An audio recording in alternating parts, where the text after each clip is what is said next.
মালয়েশিয়াতেও নানা আয়োজনে চীনাদের সবচেয়ে বড় উৎসব চীনা নববর্ষ উদযাপন করা হয়েছে। মালয়েশিয়ায় মালয়দের পর চীনারা দ্বিতীয় বৃহত্তম সংখ্যাগরিষ্ঠ জাতি। দেশটিতে কর্মজীবী প্রবাসীদের সবচেয়ে বড় ছুটিও মেলে এই চীনা নববর্ষের সময়। সরকারিভাবে 2 দিন ছুটি হলেও চীনারা তাদের প্রতিষ্ঠান বন্ধ রাখেন কমপক্ষে 1 সপ্তাহ।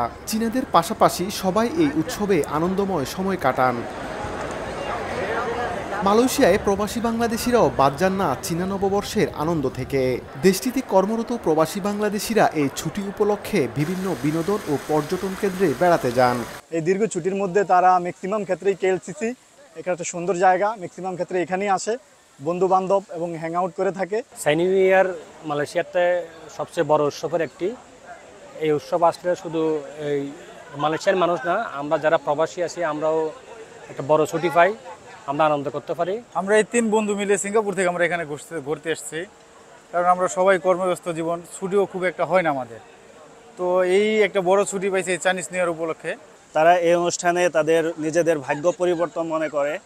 তো আমরাও 2-3 দিন ছুটি পাই, সরকারি ছুটি পাই। সেই ছুটিতে আমরা সিঙ্গাপুর থেকে মালয়েশিয়া আসছি বেড়াইতে। চীনা বসন্ত উৎসব, যা চান্দ্র নববর্ষ নামেও পরিচিত,